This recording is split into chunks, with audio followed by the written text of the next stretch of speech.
Kuwait's Interior Ministry announced the arrest of 16 people, including 14 Kuwaitis and 2 Lebanese linked to Hezbollah.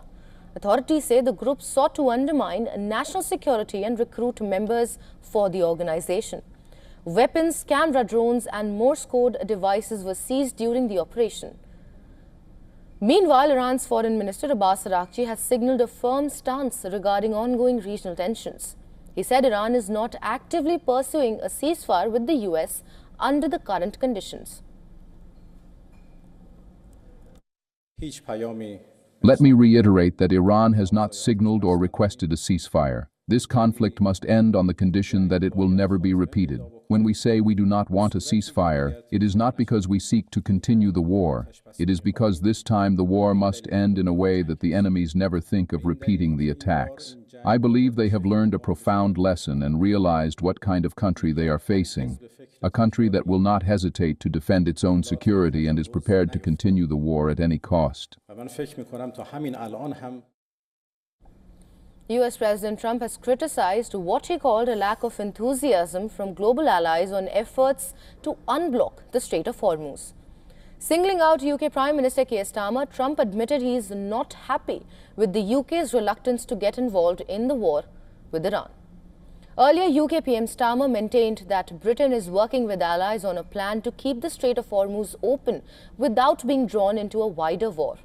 Claiming US strikes have decimated Iran's military leadership, Trump also warned that nations relying heavily on oil shipments through the Hormuz Strait, such as China, Japan and South Korea, should be helping the US secure the vital waterway. Iran has always used that as an economic weapon, and it's not going to be able to be used very long. Numerous countries have told me they're on the way. Some are very enthusiastic about it, and some aren't. Some are countries that we've helped for many, many years. We've protected them from horrible outside sources, and they weren't that enthusiastic. And the level of enthusiasm matters to me.